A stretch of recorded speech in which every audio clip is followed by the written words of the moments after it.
से पूर्व सड़क निर्माण की गति 13 किलोमीटर प्रतिदिन थी, जो आज 2022 में बढ़कर 40 किलोमीटर प्रतिदिन हो गई और वो 60 किलोमीटर प्रतिदिन होना प्रस्तावित है। इस रॉकेट की गति से काम हो रहा है। एक्सप्रेस हाईवे बन रहे हैं, जगह जगह सड़कें बन रही है। मित्रों, इस बजट में अमृतकाल के बजट में एग्रीकल्चरल एक्सीलेटर फंड की स्थापना की गई है। एग्रीकल्चर स्टार्टअप बनेंगे, नवाचार होंगे खेती में, कृषि पद्धतियों को बदलने, उत्पादकता व लाभप्रदता बढ़ाने हेतु प्रौद्योगिकी बढ़ाई जाएगी, ऐसा फोकस किया गया है। श्री अन्न, मित्रों, मोटा अनाज हमारे यहाँ भारत में सदियों से उपयोग होता है, लेकिन वर्ल्ड हेल्थ ऑर्गेनाइजेशन WHO उसको अब पहचाना है और भारत उसमें एक अग्रणी भूमिका निभाने जा रहा है। मिलेट्स, मोटा अनाज के उपयोग के बारे में, उसमें पोषण होता है, साइंटिफिकली ये प्रूव हो गया। तो उसको ग्लोबल हब के रूप में सेंटर विकसित होगा भारत, और भारत उसमें एक अग्रणी भूमिका निभाने जा रहा है, क्योंकि गेहूं के उपयोग के कई साइड इफेक्ट सामने आए लोग। इसके बाद जैसा कि नेताजी ने बताया, नर्सिंग। मित्रों, नर्सिंग कहने को तो एक बहुत छोटा टॉपिक है, लेकिन आपने देखा होगा जब अपने कोई परिजन भर्ती होते हैं अस्पताल में, तो हम भगे फिरते हैं, वहाँ एक कमी महसूस होती है कि यार ट्रेंड नर्सिंग स्टाफ नहीं है। एक बहुत बड़ी कमी महसूस होती है, और ये वास्तव में कमी है नर्सिंग स्टाफ की। पिछले जो केरल से टैलेंट आता था, वो पिछली सरकारों ने गल्फ कंट्रीज में मूव कर दिया था। तो मोदी सरकार ने उस दर्द को समझा और 157 नए नर्सिंग कॉलेजों की घोषणा करी। तो वो वेलकम प्रोविजन है, स्वागत योग्य कदम। 740 एकलव्य मॉडल स्कूलों के लिए 38,800 शिक्षकों की सीधी भर्ती की जाएगी। रोजगार को इससे बढ़ावा मिलेगा। रोजगार की बात आई है तो मैं यहाँ इस बजट का एक डेटा देना चाहूँगा कि EPFO अकाउंट होता है मित्रों, एक एम्प्लॉइज प्रोविडेंट फंड। उसमें ऑर्गेनाइज सेक्टर्स के एम्प्लॉइज को रजिस्ट्रेशन कराना होता है, तो वो बढ़कर 24 करोड़ हो गई उसकी संख्या, 27 करोड़, डबल हो गई। इट मीन्स रोजगार बढ़ा है ऑर्गेनाइज सेक्टर में।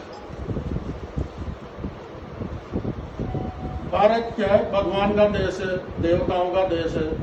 यहाँ पे प्राचीन काल से ही कई तरह के हस्तलिखित ग्रंथ, कुछ पांडुलिपियाँ उपलब्ध थी, लेकिन पिछले 700-800 सालों में मुगलों ने और अंग्रेजों के शासनकाल में उनको तहस नहस करने की कोशिश की गई। ये मोदी सरकार है, उसने उसकी सुध ली और इस बजट में ये उल्लेख किया कि 1 लाख ऐसी प्राचीन पुरालेखों को, पांडुलिपियों का डिजिटलाइजेशन किया जाए। रेलवे बजट, मित्रों, रेलवे बजट बढ़कर दुगना 2.5 लाख करोड़ कर दिया है। 400 नई वंदे भारत ट्रेनें चलनी है।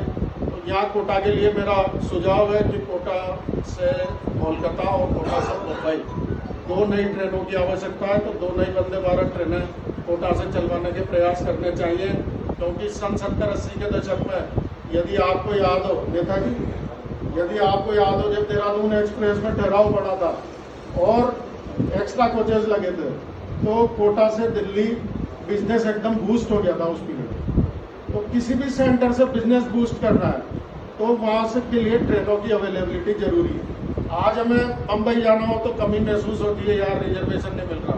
तो आज अगर कोटा से मुंबई और कोटा से कोलकाता नई ट्रेनें चले पूरी, तो हो सकता है बहुत अच्छा बिजनेस बूस्ट हो कोटा से, और कोचिंग आने जाने वाले विद्यार्थियों को और उनके अभिभावकों को भी सुविधा हो। UIDF, मित्रों, urban improvement development fund, Tier 2 और 3 शहरों के लिए इंफ्रास्ट्रक्चर डेवलपमेंट 10,000 करोड़ रुपए प्रतिवर्ष का प्रावधान किया गया है। तो अगर इसमें भी प्रयास किए जाए तो कोटा के लिए राशि आ सकती है और कोटा का डेवलपमेंट हो सकता है। नगर निगम, मित्रों, नगर निगम एक ऐसा मुद्दा है म्यूनिसिपैलिटी कि पूरे देश में चल जाए आप, म्यूनिसिपैलिटी के पास वास्तव में फंड्स की कमी होती है, वो काम ही नहीं कर पाती म्यूनिसिपैलिटीज। मोदी जी ने चूंकि ग्राउंड रूट पर काम कर रखा है, इसलिए उनको पता है कि म्यूनिसिपैलिटीज का उद्धार होना जरूरी है। उन्होंने ये नहीं देखा ये कांग्रेस सरकार, बीजेपी सरकार, पूरे देश के लिए लागू किया है नियम कि अगर म्यूनिसिपैलिटीज अपना म्यूनिसिपल बॉन्ड जारी करके उनको आर्थिक स्वायत्ता प्रदान की है और वो बॉन्ड जारी करके अपने फंड इकट्ठा करके काम कर सकते हैं, ऐसी शक्ति प्रदान की गई है।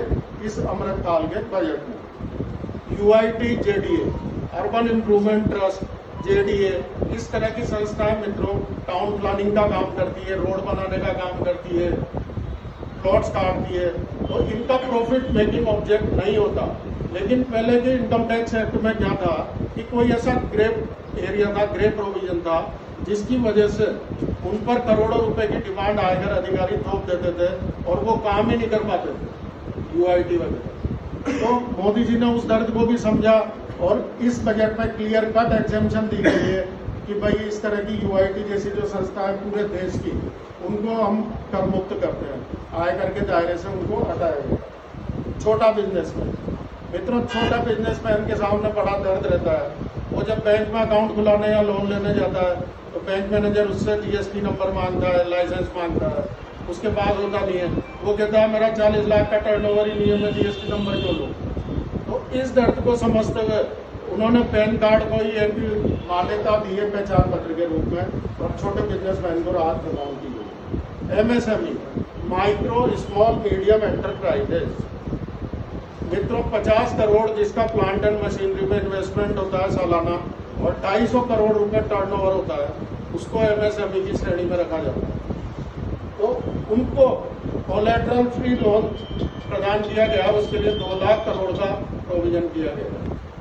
उनके लिए डिजिटल लॉकर स्थापित किया गया है और एक सबसे बड़ा रिलीफ ये दिया गया है एमएसएमई को कि उनको पेमेंट नहीं हो तो इनकम टैक्स पे अब छूट नहीं मिलेगी। जो उनसे माल खरीदेगा या उनको पेमेंट करेगा, जिस वर्ष में वो करेगा उसी वर्ष में उसको छूट मिलेगी आयकर